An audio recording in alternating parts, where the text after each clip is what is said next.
The road.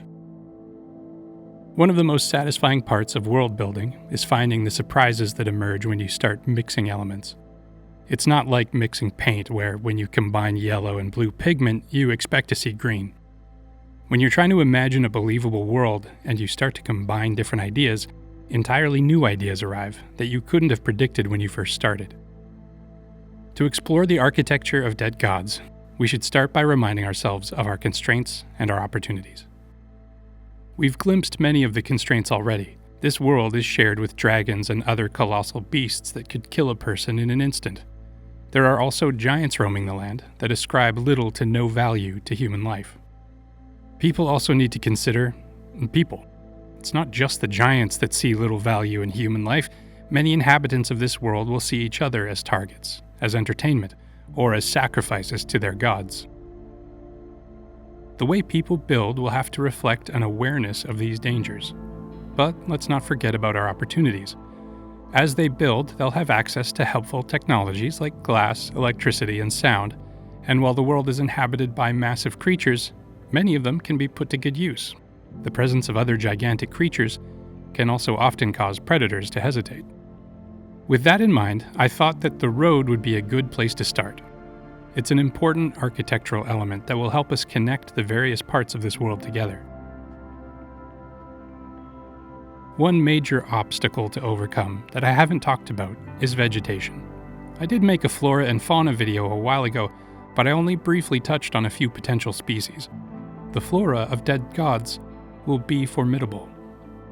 There are atmospheric conditions that are turning the surface into a hyperbaric chamber, as though the entire planet was receiving oxygen therapy. These conditions are also filtering out far more harmful radiation from the sun. As a consequence, humans are able to live for centuries. Creatures can grow to impressive sizes, and the plant life is, thriving's too tame of a word, it's exploding. Geological records show immense deposits of vegetation around the globe, many of which are so big that all the vegetation on the surface of our planet today would be minuscule by comparison. I'm going to take out my well-used and laminated artistic license and use that as an excuse to push the flora of this world to the extreme. This means that the wilds are wild. Simple dirt tracks will disappear within weeks, if not days. In order to make any progress in this world, people need to carve through the overgrowth and maintain a robust system of constructed roads. They have to build with sturdy, immovable stone, big enough that no seed or sapling stands a chance beneath them. Here, the bamboo forest grows hundreds of feet into the air. It's a useful material at any scale, from the fibers to the protective outer bark, so it's collected and shipped where it's needed. While the roads can often be a tempting target for carnivorous and omnivorous creatures, the noise alone, from beasts of burden to the clattering of wooden wheels on salted gravel to the shouts of fighting and bartering, can often be enough to scare them away. For the more hungry predators, the roads are so regularly defended by people wielding a spectrum of weapons, from glass spears to expertly wielded slings and arrows, to shocking prods to debilitating vibrating instruments, that they only venture onto the road when they're truly desperate. Along various stretches of the road, they've had to build bridges or carve tunnels. These provide an excellent opportunity to create shelter from the more persistent predators. Alcoves, smaller tunnels, even temporary chambers act as bunkers that people can retreat to in case things get more desperate.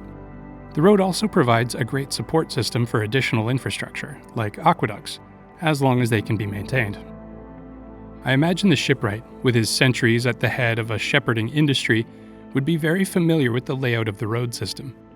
While there would be obvious hazards, and loss would be inescapable, the roads would be the most effective way to move flocks, as well as other resources, to various markets and pastures. Large creatures, like this domesticated tortoise and sloth, are relatively harmless when it comes to flocks. It wouldn't be uncommon, though, for Nephilim to simply take an animal or two for a travel snack, and there are few who could do anything to stop it. Of course, bandits would be a regular feature, In the distance, a bridge is under the temporary control of a small gang, and they've decorated with the bodies of some travelers that didn't want to pay their exorbitant toll. Above floats an anchored hot air lookout balloon. As I mentioned at the start of this video, there are many tools available to builders in this world. Whether they use animal power or some of the other more mysterious gifts like electricity or vibration, they're able to build and maintain these roads even in extreme conditions. Here, the trees have been able to grow to staggering sizes. To make way for the road, gigantic roots have been sliced away. In the exposed faces, humans have carved shelters like termites in a stump. The industry of the road is quite complex, from people offering rest and resupply to armed escorts providing protection for the caravans that can afford them. This particular spot offers a very specific service. The immense lumber harvests are so heavy that they can only be hauled out by domesticated sauropods, their pilots protected from the forest creatures by glass domes. Architecture is a big topic, and I felt like I had to start here.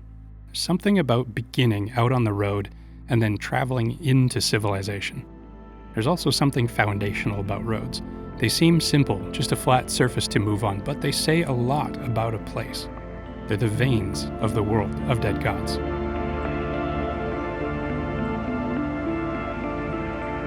You can help this project. Click the buttons, leave a comment, go to my website, buy a book or a print, follow me on stuff, sign up on Patreon. Thank you all so much for the support you've already shown. It's been overwhelming. And a special thank you to my Dragon Tier patrons. Thanks for watching. I'll see you next time.